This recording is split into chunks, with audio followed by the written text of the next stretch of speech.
feels like it's been a very long time since Nebraska played a football game, as you can probably tell by our topic of conversation this morning. How are you feeling about going to USC this weekend? I'm good. I'm feeling good about USC. Me too. I'm looking forward to what is apparently now Big Ten football in November is going to be sitting on a beach. Which I mean, there's been other years this time, late November, where it's like you're trekking the Happy Valley, so things could be much worse. But beyond that, I mean, I think there's is there more intrigue about this game than there was at the start of the season? Like, is that fair to say? I would say yes. Although, Bruntz, could I make the argument that we feel like this is more of a foregone conclusion? You're talking like the result of the game? I don't know. I haven't talked to one person that thinks Nebraska's going to win this game. No, I mean, I mean intrigue. I'm not even talking about, what the score is going to be walking off the field. I just like going into the year, you're kind of like, okay, freshman quarterback, 5-star quarterback, what's this going to look like? Like, you just ramp up the intrigue by about 20 times when you add a new offensive coordinator, going into game 10. Like, I have no idea how this is going to look. It might look very similar, it might not, but I mean I'm much more intrigued about this game and how things are going to go on the field than I was, on Sunday, I guess. But I mean, certainly, coming off the UCLA game. So I'm very excited for this one to see how it's all going to play out, and certainly, having the team on the other side of the field being USC, there's some intrigue there too. Bruntz, we haven't talked about this a ton because, the Dana Holgorsen thing kind of ate the whole week up. But what's your level of confidence that Dylan Raiola is going to be able to play and relatively healthy? Well, I think if there's a chance he can play, he'll play. I don't know. I mean, it's very Nebraska, right? Where you get a new offensive coordinator and you have to kind of design an offense potentially for your backup who does things much differently than your starter. I mean, that's just kind of the way things work, I guess, around here. But yeah, I mean, we'll hear from Matt Rule here in a couple hours about kind of where things stand. My sense is that there's probably going to be a little bit of gamesmanship there as well, with how he's going to address that. So we'll see. But I think if this were last week, I don't think he would have played. So we'll see if the extra time did him well. I mean, I know he didn't practice before Tuesday, so we'll see how that goes. Who would you rather be emotionally, SC or Nebraska, and why? Emotionally? Are we talking fans, or are we talking? Yeah, I mean both. How would you have liked to have been both coaches in your pressers over the bye week? I mean, yeah, I mean, and I haven't even talked really about the sanctions that came down. And I know the 2022 wasn't on Riley's watch, but it hasn't been. You have a quarterback that hit the portal. Like, there's a lot. They're less than 5. They're under 500. Like, yeah. Which press conferences would you have rather been having? No, I mean the temperature feels much higher in Los Angeles. I mean, I think so. I had conversations with USC writers before the season started at Big Ten Media Days, and basically said, like, there's going to be games that you're going to play this year where you're going to be playing teams like Minnesota, and you're going to be smack dab in the middle of a 17-14 game in the middle of the third quarter, and you have no idea how you got there. And that's just life in the Big Ten. And I think USC especially, kind of expected to be able to walk right into the Big Ten and, kind of outgun teams and out-scheme them and out-athlete them and things like that. And I think they're kind of learning some of the lessons that Nebraska did when they started in the Big Ten. And I think those expectations probably did not help Lincoln Riley. Certainly the losing streak that they're on is not helping things. You're making a quarterback change, and I don't know. I mean, they need to get things turned around very quickly there, because that's not a patient place. And I think just from kind of listening to the conversations there, it's been a little rough. I mean, at least with the change at Nebraska this week, I mean, I don't think it reset things, but it certainly changed the conversation from what it was coming off the field against UCLA to what it is now. Bruntz, between kind of just what your own thoughts are and talking to some of the USC people you're talking to, like, what's the overall perception of Lincoln Riley? Because you look at him and he's got this gaudy record overall, but then you look at the last 22 games and it leaves a lot to be desired. Like, I don't really know what to do with the entire body of work versus what it's looked like recently. Yeah, I think there's my sense is there's a portion of the fan base that's growing a little bit tired of it and maybe not having the success that they were expecting right out of the gates. I think there's some growing frustration there locally that they're really having a hard time keeping local talent home. Like, if you look at recruiting classes and the local talent in LA, a lot of them are not going to USC. I mean, a lot of them are going to Georgia. They're going to the SEC, and I know that's not helping things there. So, yeah, I mean, they need to turn things around. And then, you kind of had I believe the perception was that, you show up in the Big Ten, you're going to, run past all these, slow plodding teams. And that's not the reality. I mean, I think there's a lot of talent in the Big Ten, and there's a lot of teams that can show up and really push you around if they want to. I mean, if you look at the 4 teams that, came into the Big Ten this year, I mean, obviously Oregon, I think, was, the way that they've recruited and the way that they coach it. I mean, I think they're as close to a Big Ten team as you were going to get. I assumed UCLA would struggle. And, I think USC is also kind of in the same boat where, they're not good enough up front on both sides of the ball right now to go in there and win those, like, one score kind of close games. And I think you're seeing the results of that right now. Hey, Bruntz, you're good with data and a little bit of a philosopher, even as a moderate. Have you allowed yourself to kind of extrapolate, right? Okay, what everybody did were these deep dives with Holgorsen and the run and shoot and his run pass ratio, and I kind of drilled it down to kind of pet plays and his quarterback. When you look at what you think Raiola brings to the table in partnership with Dana Holgorsen, where does your mind take you when you think of skill sets? Yeah, I mean, I think the thing that I've kind of picked up with him, over kind of talking to guys that covered him at West Virginia and at different stops, he's going to fit what he's going to do to the personnel. And especially at West Virginia, it looked different at times year to year, just based on who the quarterback was, who the playmakers were. And I think that's, when you kind of look at, okay, well, what's this going to look like for 3 games here, and what can you realistically do in a short amount of time? I mean, I think he's going to accentuate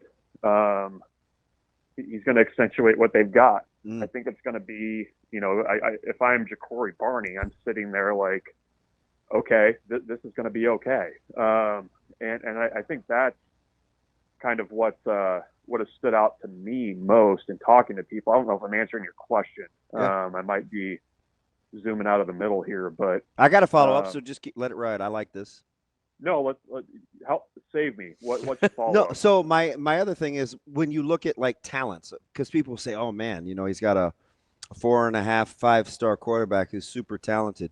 Do you get into fit, or do you rest with the answer that you just were giving me. Like, hey, this will morph into what are my quarterback skill sets? Because you can make the case on paper this may be his most talented.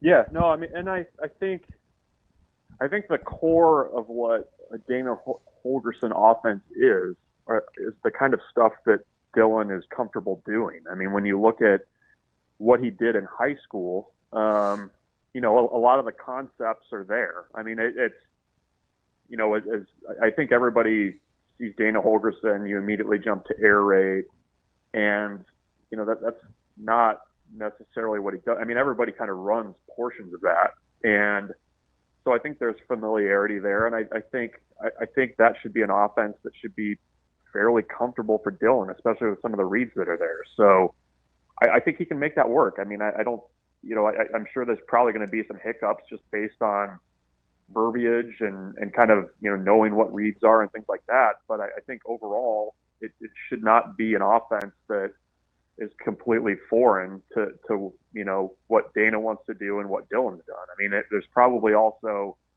let's face it, a little bit of benefit from Dylan having been at so many high schools. I mean, he was learning a new offense every year and having to get adjusted to that. Which no one has talked about so far. Yeah, good call there, Bruntz.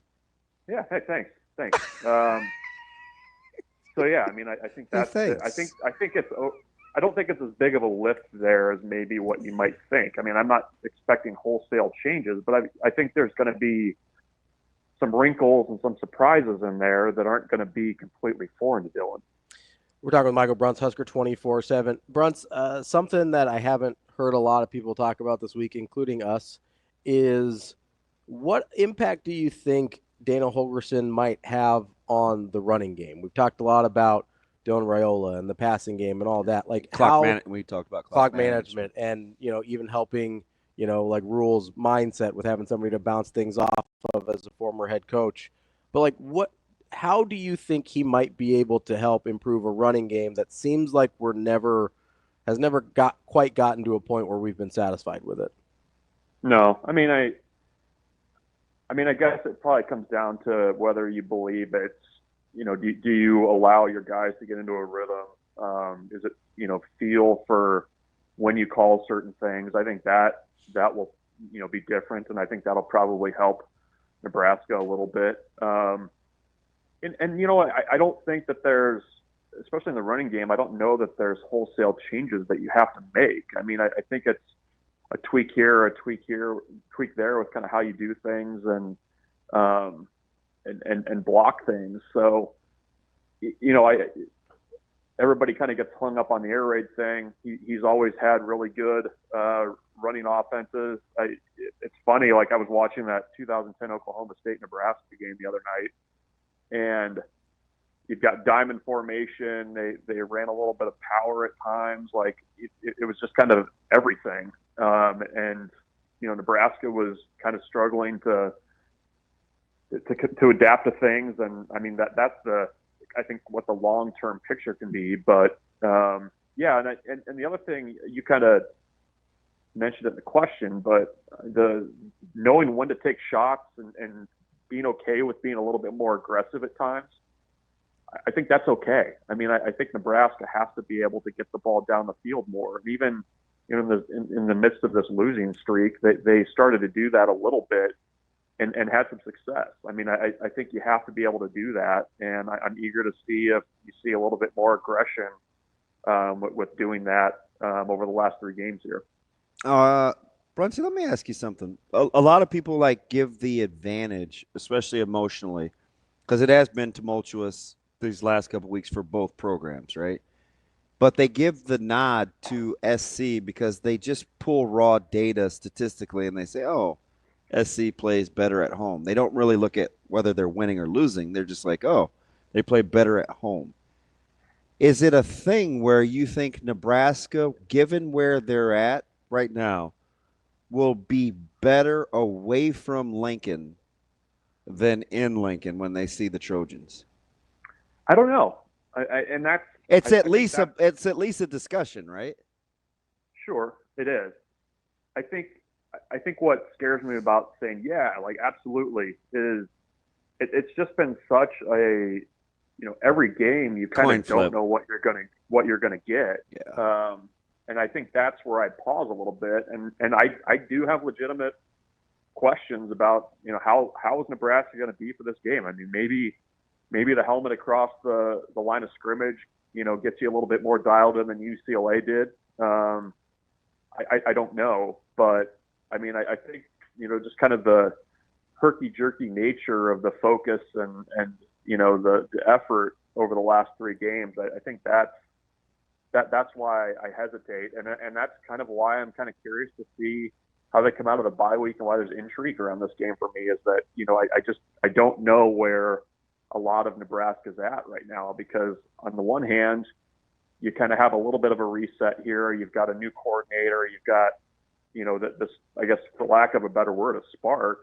But at the same time, you're also kind of fighting the here we go again type feelings of being in November and not being able to get that 6th win yet. So I don't know. I guess that's the very, very long meandering way to say I don't know. Bruntz, As a moderate, I thought you almost said gerrymandering. You said Mandarin. Yeah. I got you. Gerrymander some effort.